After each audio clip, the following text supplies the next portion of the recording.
दर्शक बंधु बर्तमान शीत दिन आसी जाइए। शीत दिने आमर स्वास्थ्यर केतोटे समस्या देखा जाए।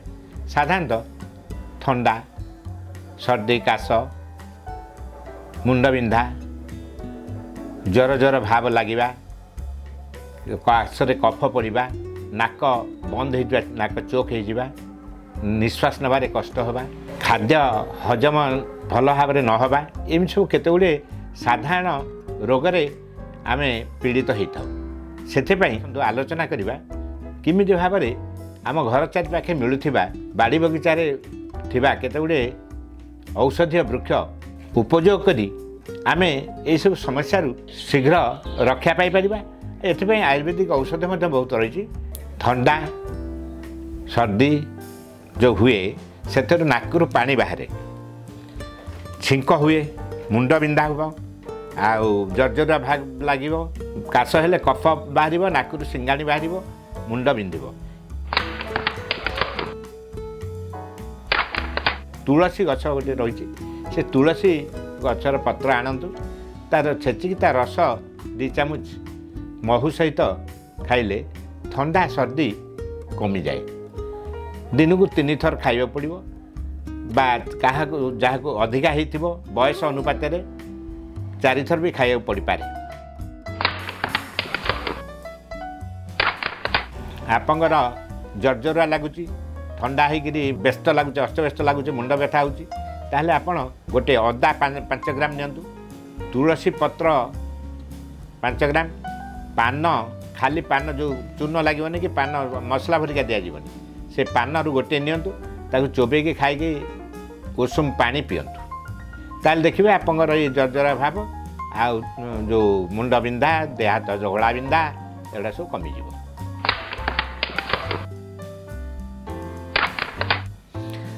अधिक काश होते आप भेजी बैगण जो देखते बैगण गछ भाया बड़ बड़ गछ फल फल थाए भेजी बैगण से भेजी बैगण टाक छेचिकी ता रस चामचे 2 चामच पर्यंत महू सांगे खाइले सांगे सांगे आप काश कमिवाई साहाय्य हम। बासंग पत्र गोटे हूँ ड्रग चॉइस आपण से बासंग पत्र छेचिकी ता रस 2 चामच पिपली गुंड अध चामचे महू अध चामचे मिसेक दिन को 3 ରୁ 4 थर खाइले आपको काश ठंडा कफरू सांगे सांगे आपको मुक्ति मिल।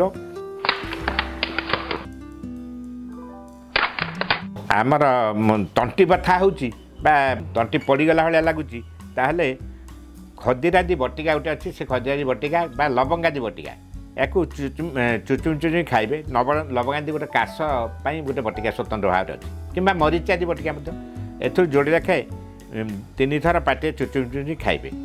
आ औषध भितर कफ केतु बा त्रिभुवन कीर्ति रस 125 ରୁ 250 मिलीग्राम पर्यंत दिन को 2-3 थर तुलसी पत्र रस सांगे कि अवस्था भेदे अदा रस महू सांगे खाइले उपकार सांगे सांगे मिल।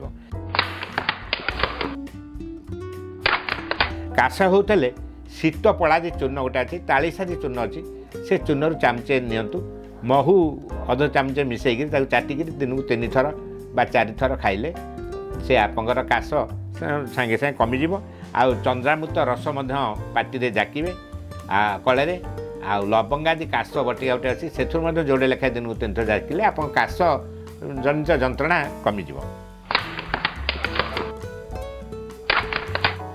पिला मानक स्पेशली आमर आयुर्वेदिक गोटे औषध अच्छी से बालानंद बटी कि स्वर्ण बालानंद आ रस पिपरी एटा 125 ରୁ 250 मिलीग्राम पर्यंत 2-3 थर दिन को तुलसी रस महू बा अदा रस महू सांगे देले अधिक उपकार मिल एवं यही सब रोग जंत्रणा पिला माने मुक्ति पाइबे।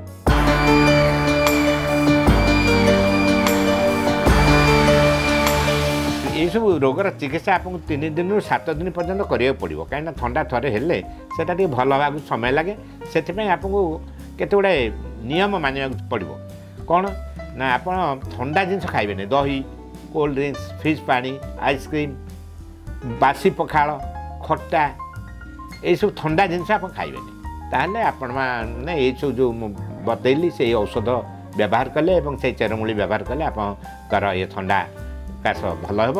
ତା ଛଡ଼ା ଆପଣଙ୍କୁ ଯେଉଁ ଗଛ ସବୁ କହିଲି ସେ ଗଛ ସବୁ ଆପଣ ବାଡ଼ି ବଗିଚାରେ ଲଗାଇବେ।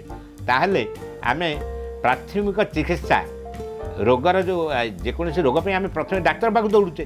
ଆପଣଙ୍କ ଘରେ ଜିନିଷ ରହିଛି, ଆପଣଙ୍କ ବାଡ଼ିରେ ଜିନିଷ ଅଛି, ଆପଣ ଯଦି ସେଇ ବୃକ୍ଷଲତା ସବୁ ଲଗାଇବେ, ଯେମିତି କହିଲି ବାସଙ୍ଗ, ଅଦା, ତୁଳସୀ, ପାନ, ଏସବୁ ଗଛ ଯଦି ଆପଣ ଲଗାଇବେ ତାହେଲେ ଆପଣ ନିଜର ସ୍ୱାସ୍ଥ୍ୟ ରକ୍ଷା କରିବା ସାଙ୍ଗେ ସାଙ୍ଗେ ଆପଣଙ୍କ ପରିବାରର ସ୍ୱାସ୍ଥ୍ୟ ରକ୍ଷା କରିପାରିବେ, ଗ୍ରାମର ସ୍ୱାସ୍ଥ୍ୟ ରକ୍ଷା କରିପାରିବେ, ଗୋଟେ ସୁସ୍ଥ ଜୀବନ, ଗୋଟେ ସୁସ୍ଥ ସମାଜ ଗଠନ କରିବାରେ ଆପଣଙ୍କର ଭୂମିକା ଠିକ୍ ଭାବରେ ନିଭାଇ ପାରିବେ।